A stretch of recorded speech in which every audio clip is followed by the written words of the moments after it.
Hugo Vrsalovic, the dream world of the gambler. Ooh. And how about you? Alicia, Dugar, Stephenson.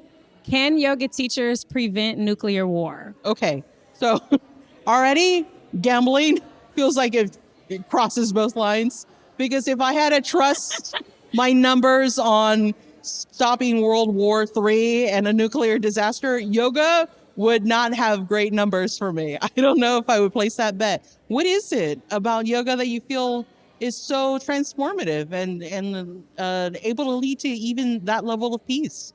Yes. When we have these big decisions that are made in the world, they aren't made by computers, at least not yet. What they're made by is people who have nervous systems, who, like you and I, if we have a bad day and it's like, oh, this person cut me off in traffic, oh, whatever the case, and then the day just keeps getting worse, then we make decisions based off of our inner state. When our world leaders, when our teachers, when our pastors, when our community organizers, they have a bad day, it affects the way that they interact with the people that they are responsible for.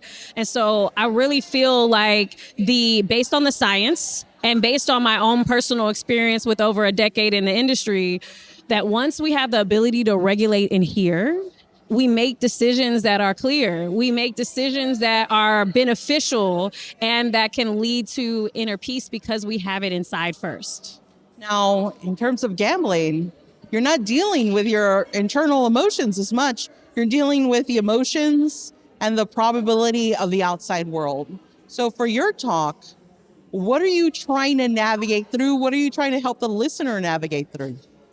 Well, the gambling industry has on purpose advertised and promoted to all demographics, from the 8-year-old Johnny playing loot boxes in video games to the 80-year-old grandma. But now with the prediction markets, even talking about nuclear war, people can actually make predictions on, will the US bomb X country? So I'm trying to help people understand, especially the younger generation, gambling is not a possible investment strategy. It is designed for you to lose, but just give the overall history as well as what goes on when you gamble. Now we talk about the phrase, the house always wins, right? That's just something you repeat to a gambler. Hey, at this point, you're working with diminishing returns. Even if you win $250,000, you'll probably lose it by the end of the day, statistically. That being said, it feels really good to win and to chase that $250,000 high, if that, maybe more, maybe less, depending on the person gambling. How do you stop that endorphin rush that with just logic? Can you even work through it like that, or is there something more required? There is more that's required. Just like any addiction, whether we're talking about alcohol, drugs, or gambling, it's an emotional disease. But yes, that first win, and most problem gamblers, and currently they say there's 20 million problem gamblers right now in the US, 80 worldwide. It's that first win that people keep chasing. It's no different than the heroin person.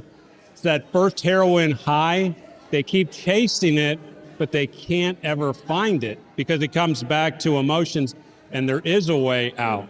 And that's part of the talk, to show people that there is a solution, even when you get into the dream world, when the gambler gets high, believing that they can actually get rich without any hard work. Now, when we talk about that high internal, yoga and practice breathing, that's almost the antithesis of that.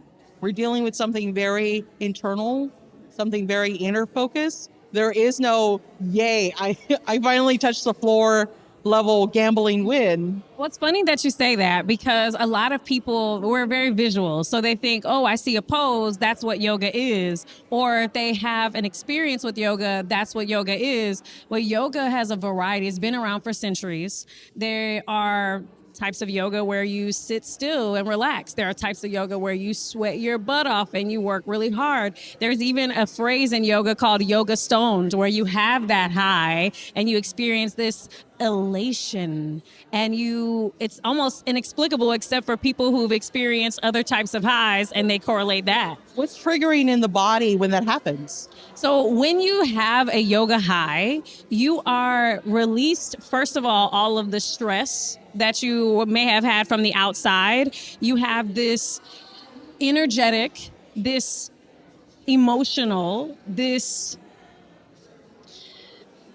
visceral experience that gives you this confirmation that this is what you're supposed to be doing. So it's a more than physical experience, it's a more than emotional experience, and it all accumulates to this feeling of what they call yoga high or yoga stoned. Now, to break that trigger, that endorphin rush, that heroin-esque high of a gambler, what do you recommend they do? Is yoga also part of that? Is like being inside of your body? Oh, of like course, working yoga out. would be a perfect example of changing habits, healthy habits, and it would be a way to get, because you want to introduce natural, a lot of people think addictions around dopamine.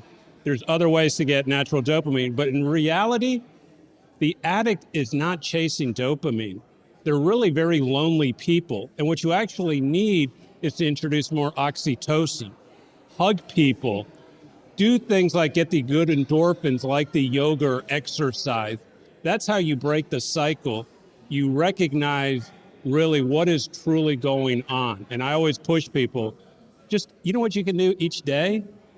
Hug someone for 20 seconds, you bond with them, and you feel more alive. And that way you don't seek out this validation or approval in things like gambling or drugs. Can community be that metaphorical hug? Correct. Community is part of it, all of it. Family, friends, activities, all of that. Find things that really give you a sense of purpose that really pushes people. Thank you so much. Oh, it's Thank fantastic. you. I appreciate it. Yeah, I can't wait to hear your talks. Thanks again for joining us. Thank you.